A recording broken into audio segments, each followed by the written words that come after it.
Exposición virtual. Creaciones de mayo a septiembre de 2023.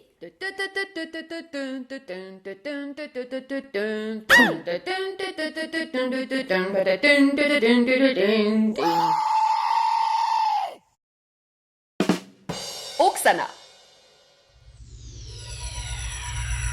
Le Guetta Christ. À la place de ses yeux, il y a des miroirs parce que quand tu le regardes, c'est toi que tu vois. La grande banane. Portrait d'être de Nicolas. Icône solaire de chien. Projet d'exposition pour le mettre à New York.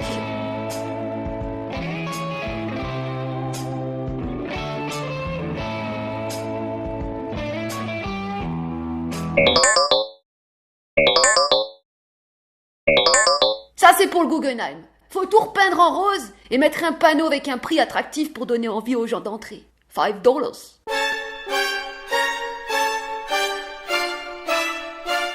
Bite. Oiseau de l'amour. Tortue. Égoïste.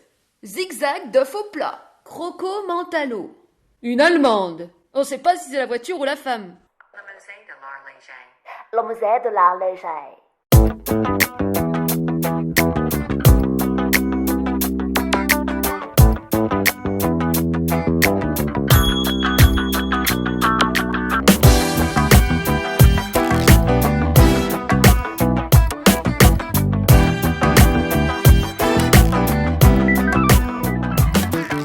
Putain, j'aime pas cette musique. Mais des fois dans la vie, faut faire des choses qu'on n'aime pas pour mieux aimer les choses qu'on fait. Placement de produit. J'aime les kiwis, de la marque Zesprit. Avec cette croix, toutes les entités vont disparaître.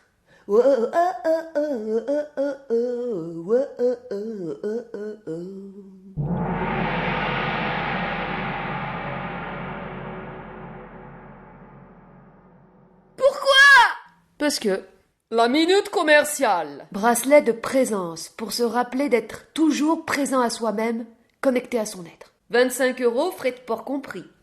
Existe aussi en comme ça. Est-ce que ce bracelet a un pouvoir? Oui. Et c'est toi qui l'actives en étant connecté à ton être. La fêlée. Alors ça, c'est un beau couple. Exposition de jardin. Carré magique. Ding ding ding ding ding ding ding ding ding ding ding ding. Miroir à poids.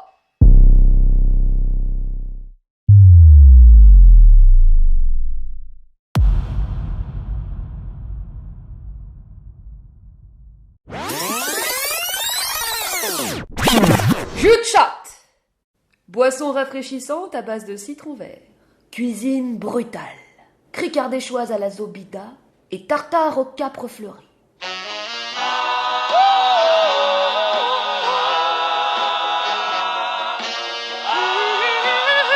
Les peintures de Ginette.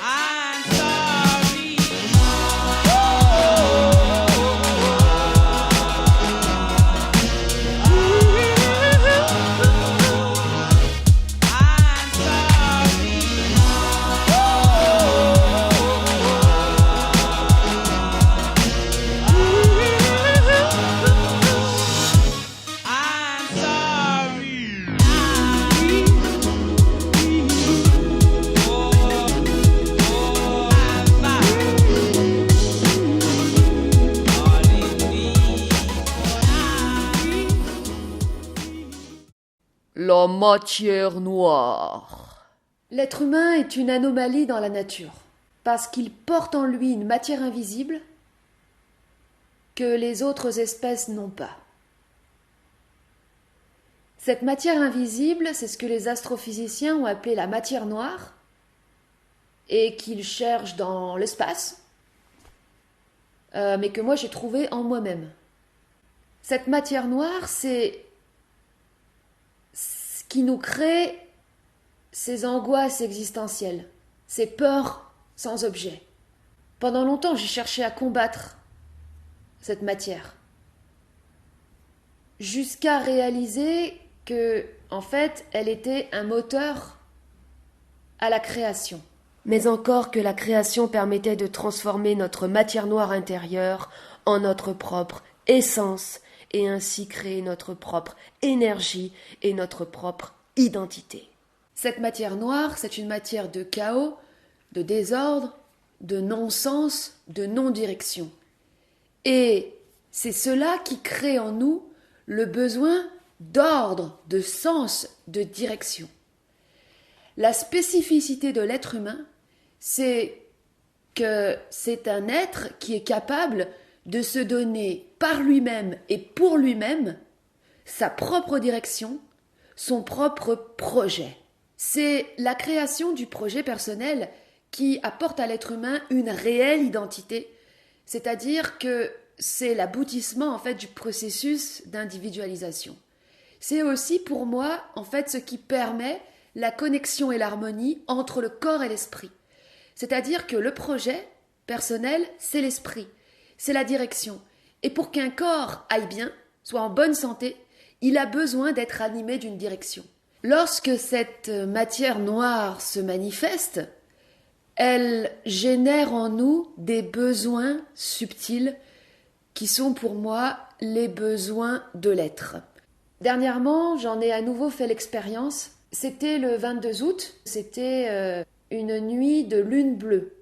Cette nuit-là, la lune était comme un énorme aimant qui ravivait ma matière noire.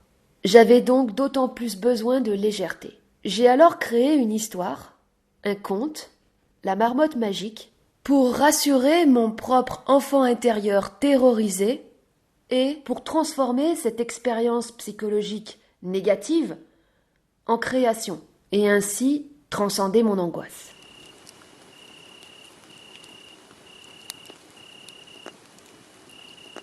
C'est l'histoire d'un jeune berger que tout le monde appelait Momo. Il s'en était allé sur la montagne avec ses vaches pour les faire paître. À la nuit tombée, alors qu'il s'apprêtait à redescendre le troupeau, un orage menaça d'éclater.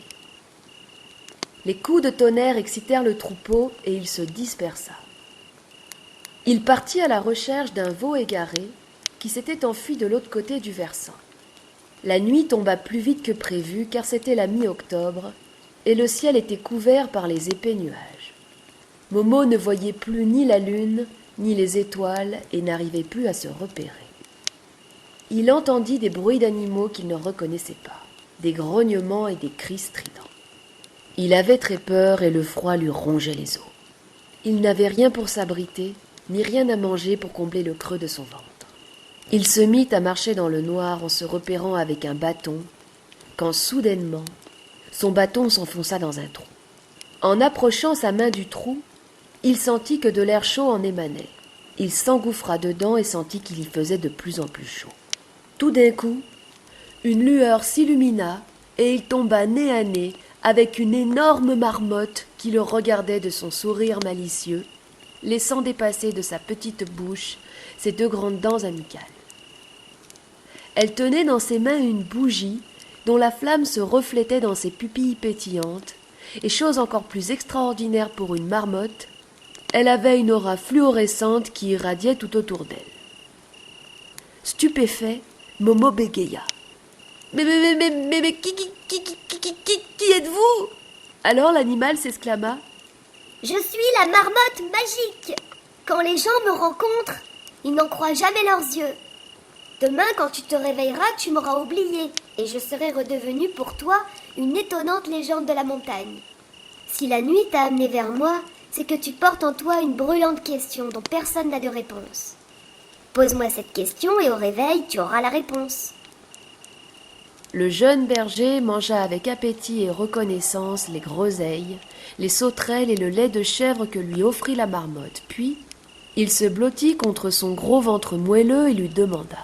« Marmotte magique, j'aimerais savoir ce que je deviendrai quand je serai grand. » Momo s'endormit et durant la nuit, la marmotte lui sifflota des chansons du monde entier, d'Afrique, d'Asie et d'Amérique. Dans ses rêves, le garçon voyagea dans des pays lointains et inconnus. Au réveil, il bondit d'un coup avec sa réponse qui coulait de source. « Quand je serai grand, je serai explorateur. » Il sortit aussitôt du terrier et s'en alla trouver son père en courant pour lui annoncer la nouvelle au grand jour. Plus tard, il devint un grand aventurier et découvrit, au détour de son tour du monde en voilier, une île encore jamais répertoriée qu'il nomma l'île de la marmotte magique. Ainsi, la marmotte magique est devenue un symbole de conseil. On dit que lorsque tu es perdu dans la nuit noire de tes pensées, il suffit de lui poser une question sincèrement avant de t'endormir, alors elle te sifflera durant la nuit la réponse dont tu as tant besoin. On raconte aussi que la marmotte magique a le pouvoir, grâce à ses sifflements, de dissiper les épais nuages dans le ciel et dans la tête des gens, et que c'est elle qui fait si souvent briller le soleil dans la vallée du Champsaur.